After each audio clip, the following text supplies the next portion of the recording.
이런 말들을 실제로 하기도 하고 듣기도 하는데요.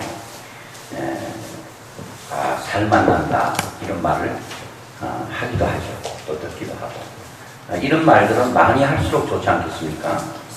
근데 반대로 좀 안타깝기는 하지만은 살맛이 없다, 죽을 맛이다 이런 사람들도 있지 않습니까? 근데 여러분, 사는 게 뭐 맛이 있습니까? 맛을 느낄 수 있습니까? 음식이야 맛을 느낄 수 있지만 어떻게 인생을 맛으로 비유했을까? 그럼 맛있는 인생은 과연 어떤 인생일까?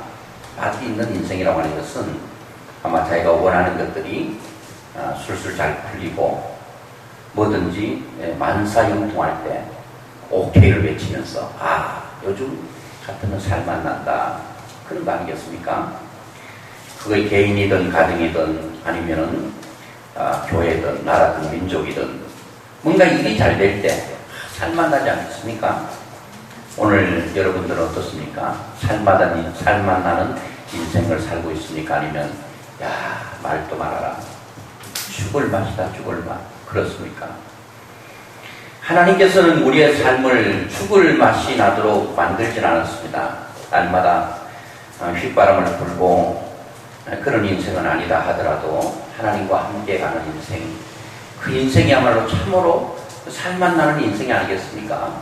어떤 사람은 울면서 매맞고 가는 인생이 있고 어떤 사람은 찬양하고 기뻐하고 즐거워하면서 가는 인생이 있어요. 오늘도 예배 전에 찬양을 뜨겁고 원해스럽게 잘 불러주셨는데, 제가 이 방송을 하면서 제일 먼저 방송할 때 그 찬양 드리는 분들이 굉장히 원해스럽게 잘 찬양을 하시더라고요. 제가 부러운 것은 하나도 없는데 제일 부러운 대상이 뭔가 하면 찬양을 참 원해스럽게 부르시는 분이에요. 그 말은 제가 찬양을 잘 못한다는 거죠. 그래서 제가 목회를 할 때에 이 찬양을 잘 못하는 사람이 목사가 될 수 있는가 굉장히 갈등을 많이 했어요. 그런데 미국 보니까 찬양 잘하는 사람은 찬양으로 하나님께 영광을 돌리고 또 교육하는 사람은 교육으로 하고 어떤 사람은 말씀 전하시는 분은 말씀 전하고 관리하시는 분들은 또 성도를 잘 이렇게 돌보시는 분은 그 사역을 하더라고요. 우리나라도 그렇게 하면 되겠구나. 못하는 가지고 괜히 힘 빼지 말고 제가 하나님께서 주신 달란트를 가지고 사용하면 좋겠다. 그런 생각을 하면서 결단을 했어요. 그래서 제가 목사가 됐는데요. 너무 찬양이 힘들어가지고 어떤 기도원에 갔더니 기가 막히게 반주를 하는 분이 있어요. 제가 개척을 하고 처음입니다. 그래서 살짝 가서 물었어요. 주일날 뭐 하십니까? 이렇게 물었더니 주일날 일찍 예배 드리고 오후에는 시간이 있대요. 그러면 제가 섭섭지 않게 내가 사례해 드릴 테니까 우리 교회 오셔가지고 반주 좀 해주세요. 반주만 좋으면 찬양은 잘 될 줄 알고 그 큰 오산이죠. 그리고 오셨어요. 그분이 와가지고 반주하는데 반주는 반주대로 저는 저대로 하니까 그분이 다시 온다 말 안 하고 한 번 오고 돌아가고 다시는 오지 않았습니다. 그 정도로 찬양을 잘 못하는데요. 참 우리가 찬양을 잘하든 못하든 문제가 아니고 찬양하며 가는 인생이 얼마나 축복이겠어요. 노래하는 삶, 찬양하는 삶, 감사하는 삶, 그런 삶이 저는 가장 맛있는 인생이라고 생각이 됩니다. 맛있는 인생은 일이 잘 되는 것. 반대로 맛없는 인생은 어떤 사람이에요? 일이 잘 안 돼. 힘들었고요. 자기가 원하는 대로 되는 것이 없어요. 그래서 이런 사람을 불통한 인생이라고 그러는데 이런 사람들은 살만 나지 않는다고 그렇게 말할 것입니다. 오늘 성경 본문에 보면 예수님께서는 맛없는 인생을 맛있는 인생으로 바꾸는 내용이 여기 나와 있습니다. 그리고 살만 나지 않는 인생을 살만 나는 인생으로 울고 불고 가는 인생을 슬픈 인생을 기쁜 인생으로 이렇게 바꾸어 주시는 내용이 나오는데 참 놀라운 말씀입니다. 저는 살만 나지 않는 인생이 살만 나는 인생 되는 것은 간단합니다. 예수님 한 분이면 충분합니다. 제가 목회를 하면서요 그런 경우를 참 많이 봅니다. 예수님은 사람들을 변화시키고 그리고 살만 나지 않는 인생을 살만 나게 하는데 조금도 부족하지 않다. 예수님 한 분으로 0.01%도 부족하지 않다. 예수님 한 분으로 충분하다. 그런 생각을 많이 합니다. 근데 안타까운 것은 맛없는 인생들이 예수에 대해 관심이 없습니다. 예수님에 대해 아무런 생각조차 없습니다. 지금은 그분이 우리 교회에서 신앙생활 하다가 저 지방으로 내려가셨는데요. 그분이 무당되기 일보 직전에 예수님을 만나서 인생이 완전히 바꿔진 분입니다. 저희 모친은 지금은 세상을 떠나셨습니다마는 그분이 교통사고 나서 조그마한 정형외과에 입원 치료 중에 있었습니다. 근데 지금 제가 말씀드리려고 하는 그분도 그날 이제 점집을 하나 이제 계약을 하고 돌아오는 사이에 교통사고가 났습니다. 그래가지고 공교롭게 저희 모친이 입원되어 있는 그 병원에 같이 입원되어 있었습니다. 저희 모친은 얼마나 낮에도 비록 다리는 아파도 찬송이 부르고 싶은지 옆에 사람 얘기를 들어보니까 무당이라 무당. 야, 무당 앞에 찬양하다가 큰일 날 수도 있겠다 하고 찬양은 부르고 싶은데 걸어갈 수도 없고 해서 누운 자리에서 이불을 꼭 뒤집어 쓰고 찬양을 했다는 거예요. 내일은 난 몰라요. 하루하루 살아요. 딱 속을 했는데 이 무당이 들었는가 봐요. 이불을 확 제끼면서 뭐 하는 거냐고 지금. 부르려면 이불을 확 걷어제끼고 크게 불러야지. 그러냐고. 그래서 그분하고 찬양을 하면서 얘기를 했답니다. 우리 아들이 목사님인데, 목사라 그러지도 않아요. 목사님인데, 마침 오늘이 수요일 날이니까, 교회 가는 날이니까, 한번 가볼래요? 하니까, 여러분, 어떻게 이렇게 빨리 대답을 합니까? 오히려 가시오 하는 그 대답에 저희 어머님이 더 충격을 받으신 것 같아요. 깜짝 놀래가지고, 야, 그냥 한번 해본 소리인데, 가겠다는 겁니다. 그날 수요일날 예배 참석했습니다. 그때 열왕기상에 그 우상하고 이제 대결하는 그 갈멜살 전투 그 얘기하고 10편 115편 우상은 눈이 있어도 보지 못하고 입이 있어도 말하지 못하고 귀가 있어도 듣지 못하는 벙어리, 소경, 귀머거리 아무것도 할 수 없는 우상을 섬기는 자와 그 만드는 모든 자는 우상처럼 된다. 이 설교했는데 그 말씀이 그 신명소리를 막 꽂히는데 예배드리고 막 지구멍이라도 찾아가지고 나가려고 하는 거예요. 귀신이 역사하는 거예요. 사탄이 역사하는 거죠. 빨리 나가라. 그때부터 이분이 예수 믿는데 그렇게 많이 바꿔줄 수가 없어요. 확 인생이 바꿔졌어요. 지금은 뭐 하느냐? 지금은 저 지방에 가서 교회에서 거의 전도사님 역할을 감당하고 있어요. 자, 전라도 광주 나주 갔는데도요. 1년 동안 수원 그 고속버스 타고 택시 타고 나주에서 광주까지 나오는 택시 타고 1년 이상 나오더라고요. 그래서 제가 물었습니다. 집사님 일주일 동안 이렇게 교회원데 한 얼마 정도 듭니까? 그랬더니 차비하고 이거 다 하니까 10만 원 이상 든다는 거예요. 그래서 그렇습니다. 집사님 한 1년 이상 이렇게 했으면 아주 성의를 표했고 하나님도 다 하실 거다. 이제는 우리 교회만 좋은 교회가 아니고 거기도 좋은 교회가 있을 테니까 집사님 마음껏 섬길 수 있는 한 목사님 섬길 수 있는 교회를 정해서 다니라고 그렇게 부탁을 했는데 그 이후로도 오다가 제가 계속 권유하니까 그 옆에 있는 교회에 가서 충성을 다하고 있습니다. 여러분 이런 사람들이 한두 명이 아닙니다. 깊은 우울증에 빠졌어요. 인생의 큰 절망과 좌절과 옵니다. 인생의 벽척간구에서 떨어지면 바로 인생이 끝날 사람들, 그런 사람들도 예수 그리스도를 만남으로 인생이 바꿔진 사람이 얼마나 많은지 알 수가 없습니다. 오늘 본문에는 우리가 잘 아는 내용입니다.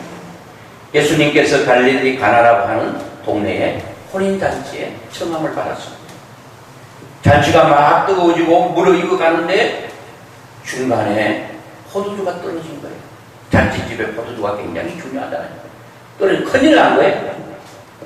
이 사실을 아는 예수님의 육신의 어머니 마리아가 예수님께 찾아가서 그렇게 말합니다. 지금 큰일 났다. 이 집에 지금 잔치가 중간쯤 오지도 않았는데 이미 포도주가 떨어졌어요. 어떻게 하면 좋냐? 이렇게 얘기를 하고 난 후에 이어가지고 예수님의 어머니 마리아가 하인들에 가서 그렇게 말합니다. 조금 있다가 예수님께서 뭐라 말하실 텐데 예수님께서 무슨 말씀을 하셨는지 너희들은 그대로 해라. 이렇게 말씀을 하고 있었습니다. 예수님 때가 되셔서 하인들을 불렀습니다. 저 앞에 있는 두세 통들은 돌 항아리 6개가 있는데 저기 갖다 물을 갖다 채워라. 그리고 그 물을 다시 뜨다가 연회장으로 갖다 주라. 그렇게 말씀을 했습니다. 하인들이 물을 갖다 채웠습니다. 어디까지요? 항아리에 아구까지 채우고 그 채우고 난 그 물을 뜨다가 다시 연회장에게 갖다 줬는데 그 물을 먹는 자마다 물이 아니에요. 물이 변해서 아주 그 상품의 포도주가 되어서 마시는 자마다 기절하기 일보 직전에 얼마나 그 맛이 놀라운가 하면 나도 잔치집에 많이 가봤는데 처음에는 좋은 포도주 나오다가 가면 갈수록 질 떨어진 포도주가 나오는 게 늘 그렇게 됐는데 이 집은 어떻게 거꾸로 되냐? 가면 갈수록 포도주의 맛이 더 나느냐? 날 수밖에 없죠. 예수님께서 그 포도주를 만드셨기 때문이거든요. 여러분 왜 처음에는 맛있는 포도주 내죠? 제정신이 들 때는 맛있는 포도주를 혀끝에 느껴야 되니까 그 술 은근히 취하면 아무거나 갖다 줘도 그 맛이고 물에 술 탄 것 뭐 포도주나 다 똑같다 생각해서 처음에는 그 상품에 좋은 포도주를 주고 그 다음에 좋지 않는 포도주를 갖다 주기 때문에 그런 얘기를 한 것 같습니다. 여러분 어떻게 밋밋한 물이 어떻게 맛없는 물이 맛있는 그 상품의 포도주로 바꾸어졌는가? 성경은 우리에게 말하고 있습니다. 1절, 2절에 보면 원래 2장 1절부터 11절까지 봐야 되는데 2장 1절에 보니까 이렇게 말하고 있습니다. 사흘 되던 날 갈릴리 가나에 혼례가 있어 예수의 어머니도 거기 계시고 예수와 그 제자들도 혼인의 청함을 받았다. 자, 예수님의 어머니 그 잔치집에 청함을 받았습니다. 초대를 받았습니다. 그리고 예수님의 제자들 그리고 예수님하고 다 초대를 받았습니다. 여러분 지금 우리 변에서 포도주가 있어야 되는데 여기에 지금 예수님의 어머니 마리아가 있었으면 물이 과연 변해서 포도주가 됐을까요? No. 인생은 변화시킬 능력이 없습니다. 그러면 예수님의 수제자 베드로? No. 안 됩니다. 오늘 여러분 물이 변해서 포도주가 된 것은 결정적으로 하나님이신 예수님께서 그 혼인잔치에 계시기 때문이었습니다. 인생이 어떻게 변하는가? 가르친다고 변하는 거예요. 바로 예수 그리스도 하나님이신 그분이 내 인생 가운데 주인으로 오실 때 예수님이 그 혼인잔치에 개입이 딱 되는 순간 그것은 변화되기 시작하는 것입니다. 여러분 교회만 다닌다고 변화되는 게 아니고 예수님을 나의 인생의 주인으로 그 전까지는 내가 주인이었습니다. 내가 원하는 대로 살았습니다. 하나님의 뜻과는 상관없이 살았어요. 그러니까 인생이 변화가 없는 겁니다. 어느 순간에 오래 믿었다고 변화되는 게 아니고 금방 믿었기 때문에 변화되지 않는 것이 아니라 예수님이 내 인생의 주인으로 오는 그 순간 인생은 변합니다. 예수님이 내 인생 가운데 개입을 시켜야 된다는 거예요. 저도 예수님을 처음 믿고 난 후에 중심으로 예수님 영접했을 때 이렇게 기도했어요. 예수님, 제 마음은 예수님께서 태어난 베들레헴 마을보다 더 추하고 더 냄새나고 더럽지만 이제부터 예수님이 내 인생의 주인 되어주셔서 내 인생을 통치해 가라고 그렇게 주님께 부탁드렸어요. 그러니까 인생이 변하기 시작합니다. 여러분 내가 인생의 주인 되어 있는 한 절대로 인생은 변하지 않아요. 주인이 바뀌어져야 돼요. 자, 여기에 예수님께서 그 혼인잔치에 오셨기 때문에 변화된다는 겁니다. 인생의 변화는 어쨌든 하나님의 은혜로 그 다음에 인생은 예수님이 내 인생 가운데 오시도록 초청하고 부르짖을 때 너는 내게 부르짖으라. 내가 내게 하나님께서 크고 비밀할 일들을 우리에게 보여주시겠다. 환난 날에 나를 부르라. 내가 너를 건지리니 내가 나를 영화롭게 하리라. 여러분, 부르짖을 때에 주님이 우리 인생 가운데 오시도록 초청할 때 인생은 변화되는 거예요. 그리고 여러분, 그 다음에 보니까 예수님의 그 어머니 마리아가 하인들에게 말했죠. 예수님이 너에게 무슨 말씀을 하시든지 그대로 하라. 어떤 말씀을 하실지 몰라요. 그대로 하라는 대로 해라. 하인들이 예수님께서 하인들에게 2통 되는 돌 항아리 6개 갖다 물을 갖다 채워라. 예수님, 지금 필요한 것은 물이 아니고요, 포도주입니다. 포도주. 이유 달기 시작하면 달 게 많죠. 안 될 이유를 말하는 사람은 수백 개를 답니다. 될 것을 말하라고 하면 한두 개도 말 못합니다. 여러분, 안 될 것 수천 개, 수만 개 필요 없는 거예요. 되는 것 한 가지가 중요하고 되는 것 반 개가 더 중요한 거예요. 되도록 해야 되고 되도록 믿어야 되고 되도록 우리가 순종해야 되는데, 예수님께서 예수님 어머니가 너희가 무슨 말씀을 하셨는지 그대로 해야 된다. 토를 달면 안 된다. 하면 아멘, 아멘, 네, 알겠습니다. 이것만 해야 된다. 자, 물을 떠가지고 2통 되는 돌 안에 갖다 채워라. 예수님, 생각해 보세요.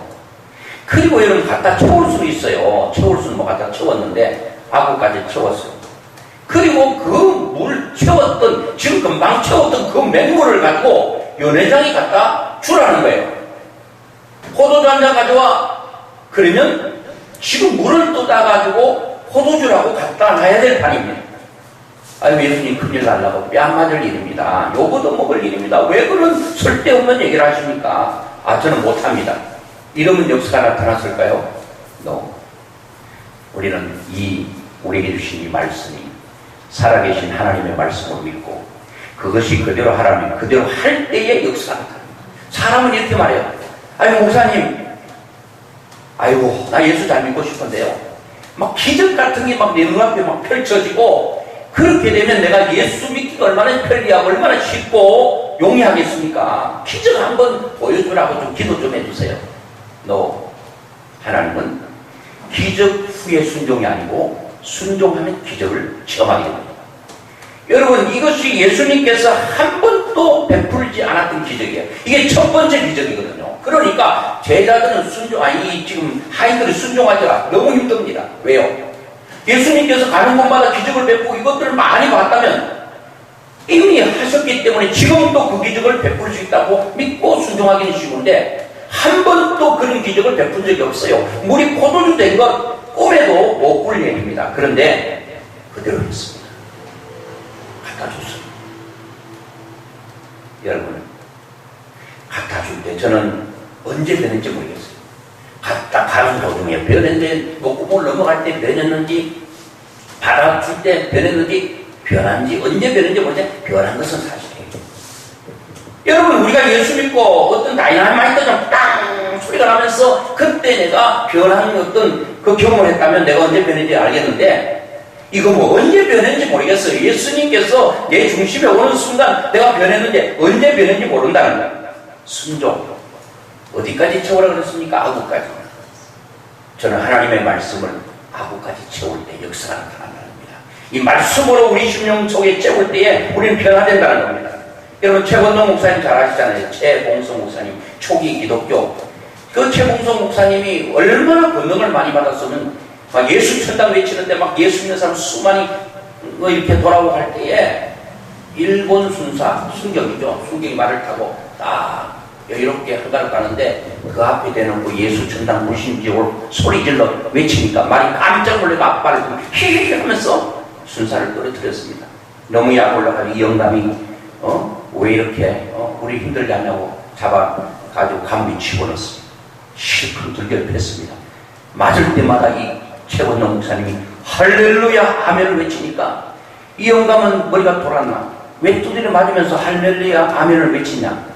왜 그렇소? 당신은 미쳤어. 그랬더니 나는 미친 게 아니라 내 속에 오직 하나님으로 아멘과 할렐루야만 가득 차있기 때문에 나 흔들기만 하면 항아리가 흔들면 물이 아구까지는 출렁출렁 넘치는 것처럼 나를 흔들면 나도 모르게 물이 출렁 바깥으로 나오는 것처럼 할렐루야 아멘이 나온다는 거예요. 이 사람이 정신 돌았구만. 바로 석방된 거예요. 여러분, 오늘 예수 그리스도를 우리 심령 속에 딱 들어오면 언제 변하는지 몰라요. 소리가 없어요. 소리 없어요. 오늘 이 변화는 소리가 없습니다. 여러분, 물이 변해서 포도주가 된다는 것은 물은 H2O라고 합니다. 원소 기호로. 근데 포도주는 찾아보니까 원소 기호가 없어요. 왜? 뭐 원소 기호는 한 가지 성질만 가져야지 그 원소 기호를 만들 수 있는데, 물이면 물이고 철이면 철이고 이렇게 돼야 하는데, 포도주는 포도 플러스 뭐 설탕 플러스 또 뭐가 들어갈까요? 또 포도. 이 원소 기호가 없어요. 근데 여러분, 우리 인생은 이런 물리적 변화가 아니에요. 이 나무로 가지고 강대상 하는 게 아닙니다. 이런 거 가지고 종을 만드는 게 아니라 완전히 변화와 성질을 바꿔버립니다. 물이 포도주가 되는 역사. 여러분, 이 포도주를 마실 때 인생은 참 기뻐하고 즐거워합니다. 슬픔과 여러분 한탄 속에 있는 그 혼인 자체를 완전히 기쁨과 즐거움의 도가니로 만들어버렸어요. 예수님은 오늘도 초상기 같은 그런 인생을 살아가는 사람들에게 주님은 초대합니다. 내가 너를 잔치집으로 인도하마, 모든 것이 풍성한 곳으로 인도하마. 그것은 예수님을 내 인생의 주인으로 받아들입니다. 우리 인생은 변합니다.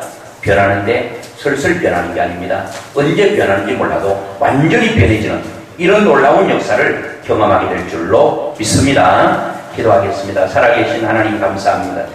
오늘도 귀한 말씀 우리에게 주신 것을 감사드립니다.